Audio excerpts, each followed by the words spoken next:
Good day, Earth viewers. My name is Oma. Join me as I give you today's top world news. Thanks for watching.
In 3 days since the US and Israel attacked Iran, killing the country's supreme leader. But why are these countries fighting? The US and Israel launched strikes on Iran early on Saturday. It comes after weeks of threats from Donald Trump, who said the aim of the attacks, which the US has called Operation Epic Fury, is to ensure that Iran does not obtain a nuclear weapon. He's also encouraged the Iranian people to overthrow the country's government. The strikes hit multiple areas across the country. The country's supreme leader, Ayatollah Ali Khamenei, and other senior political and military figures were killed. Israel said command centers and military infrastructure have been destroyed. As of Monday, the Iranian Red Crescent said more than 550 people have been killed in Iran. Iranian officials have also reported at least 153 people were killed after a strike on a girls' school near an Islamic Revolutionary Guard Corps facility. A near-total internet blackout in Iran means it's difficult to get up-to-date information. Iran responded to the attacks by firing ballistic missiles and drones at Israel and US assets and allies across the region, accusing Israel and the US of launching a war that was wholly unprovoked, illegal, and illegitimate. US military bases in the Gulf states have been targeted, but airports, hotels, and energy sites have also been hit, and falling debris appears to have caused widespread damage. Thousands of flights have been cancelled and continue to be cancelled as countries close their airspace. At least 9 people have been killed in Israel and 3 in the UAE. 4 US service members have also died in combat. RAF Akrotiri, a British military base in Cyprus, was hit by an Iranian drone on Sunday, according to the Cypriot president. No casualties have been reported. On Monday, the Iran-backed militia group Hezbollah joined the fighting, launching rockets into Israel from its bases in Lebanon. Israel launched strikes on what it said were Hezbollah targets in Lebanon in response. Iranian strikes around the region are also continuing. In a joint statement, the US and 6 allied Gulf states condemned Iran's indiscriminate and reckless missile and drone attacks, adding they reaffirm their right to self-defense.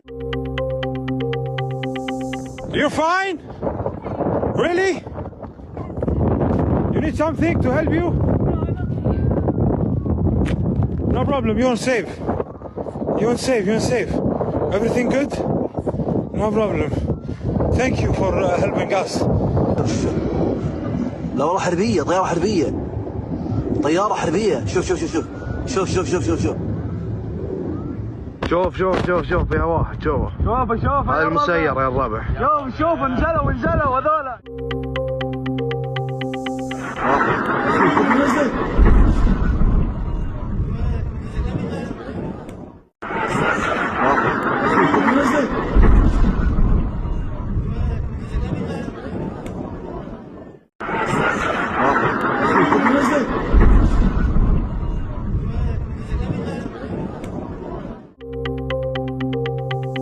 One of the world's most important shipping lanes has been cut off. Iran is vowing to attack any ship trying to pass through the Strait of Hormuz. It is also targeting energy sites across the Middle East, including Saudi Arabia's largest oil refinery, a liquefied natural gas facility in Qatar, and a major oil refinery in Kuwait. And all this is raising energy prices, sending the price of oil and liquefied natural gas higher. Now, the Strait of Hormuz is the narrow channel off Iran's coast. This is where nearly 20% of global oil consumption flows.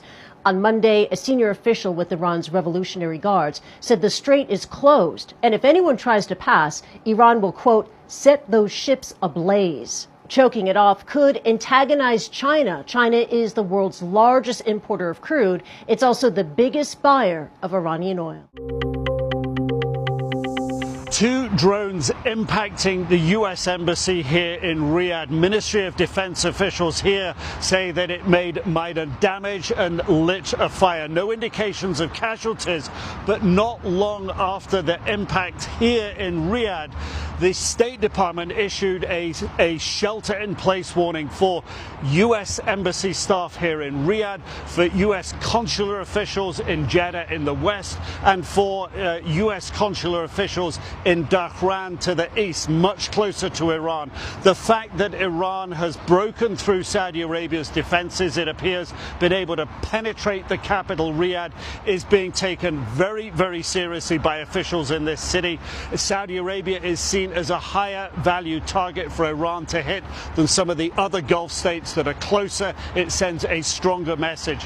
The concern now is how the country, the United States, the GCC, may respond. Expect a long night, is what I've been told.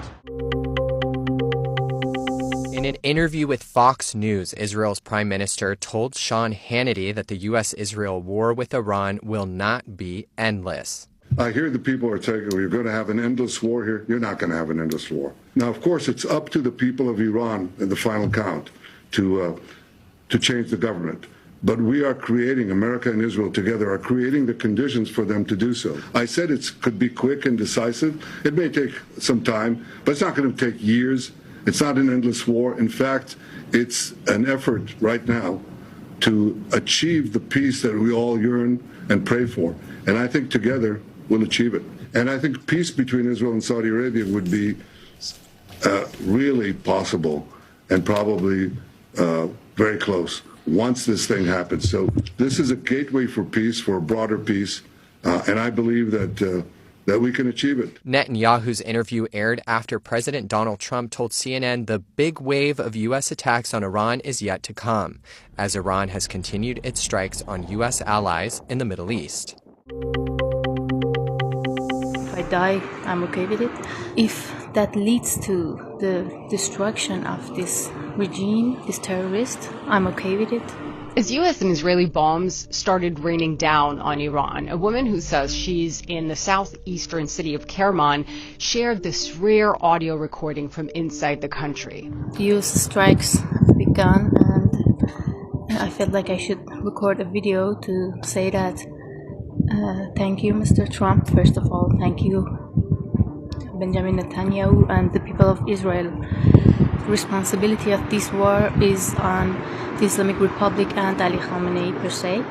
This one voice is by no means representative of a country of more than 90 million people, but over the past 6 weeks, we have been speaking with Iranians inside the country who oppose the regime, and many have told us that they want help from President Donald Trump. They told us that they're desperate after that bloody crackdown by the regime in January that killed thousands. But with a massive bombing campaign with reports of rising civilian casualties, including scores of schoolgirls killed, hospitals hit, the mood is shifting for some.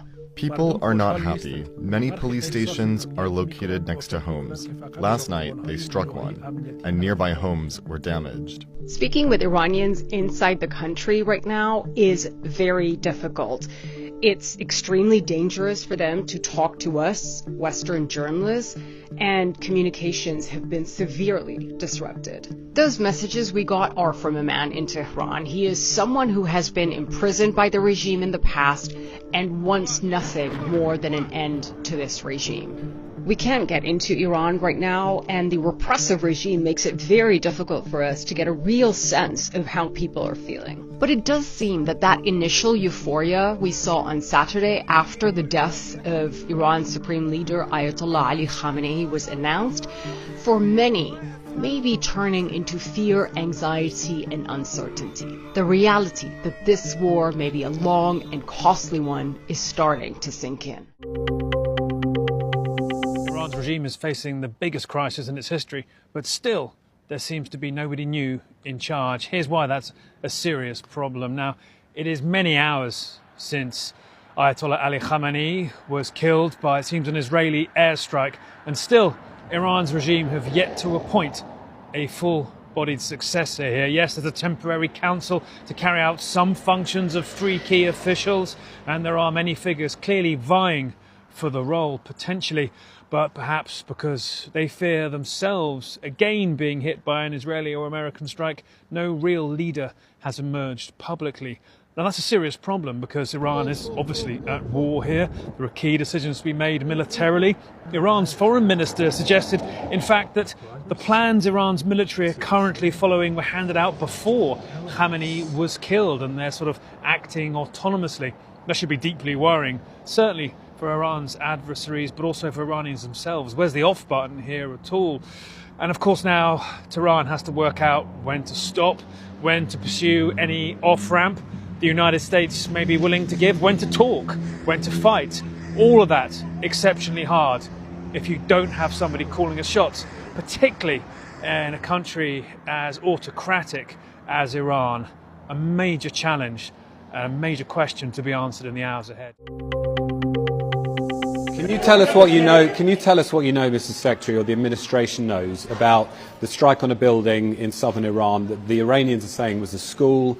Reports of large numbers of civilians, including children, killed. Yeah. I've seen those reports. I don't have. I would refer you, not because I'm not trying to answer your question, but I don't want to get it wrong. The Department of War would be investigating that if that was our strike. And I would refer your question to them, and I'll make sure they're aware that you have that. Are there indications this was an American missile? Well, clearly, the United States would not deliberately target a school. Our objectives are missiles, both the ability to manufacture them and the ability to launch them, and the one-way attract drones. That would be our focus, and that's what we would be focused on. We would have no interest and, frankly, no incentive to target civilian infrastructure. The Iranians are, on the other hand, targeting civilian infrastructure. You guys have seen it. I'm sure you've seen it. They're hitting hotels. They're hitting embassies. They're hitting airports. They're hitting oil infrastructure. If these are children killed, what your response? Well, it'd be very tragic, but I can't speak to the details behind it because I just don't have it. It would be a tragic outcome if it's happened. I don't have the details as to what led to it. But what is clear is that the United States would not deliberately target a school. They are, on the other hand, deliberately targeting civilians, as you've seen, because you know why? They are a terroristic regime. They sponsor terrorism and they participate in terrorism. Do you recall the details of this photo, or recall the photo being taken? No, I don't think I ever knew the photo was taken. I'm almost sure that this taken, I think there's an adjacent photograph, which you probably have, that if people saw it, they would feel that someone was trying to con them showing this picture. But anyway, this picture was taken in Brunei. Anyway, he wanted, when he knew I was coming, he said he wanted to help me with my AIDS initiative, and he invited me to stay there. And he said, I want you to stay at this hotel, and I hope you'll use the pool. So I did, and then I got out and went to bed, exhausted. It was big, but it was about... Well, he's asking you in the pool area. It appears there's this photo, there's a girl over here, or there's someone. Yeah, I don't know who that is. But he's also asking you in the pool area whether other individuals. I don't know who that is. Okay, so you don't know? No, and then there were other people in the pool. Okay, so do you remember, were they under 18? Would you know? No. Were they part of your traveling party, he's asking you? Yes. The Sultan wanted us to stay there, and the water, this big pool, was on the same floor that there were several suites, and so we went out, I swam around, I sat in the hot tub for 5 minutes, or whatever it was, and I got up and went to bed. And then I have to ask this, did you engage in any sexual activity with this person? Ask the question. I'm going to answer your question. Now you're going to yell This was what I spent my time doing. I'm a survivor trying to look out for other survivors, trying to and I was taking care of the people who lost 3,000 lives. And now you're being defiant and indignant today. You said this morning you did not solicit funds from Jeffrey Epstein, correct? That's absolutely correct.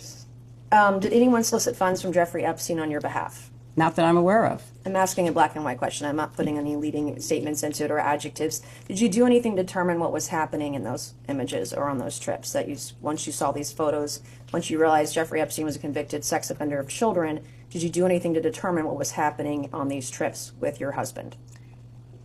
I don't find any of your questions to be relevant to the investigation. Well, it is relevant if a former president was traveling around with young women. Well, you'll have a chance. You'll have a chance to talk to him tomorrow. If there are photos that are being released of the secretary as she is testifying, can you please explain how that can occur? I'm done with this. If you guys are doing that, I am done. You can hold me in contempt from now until the cows come home. This is just typical behavior. We will go off the record.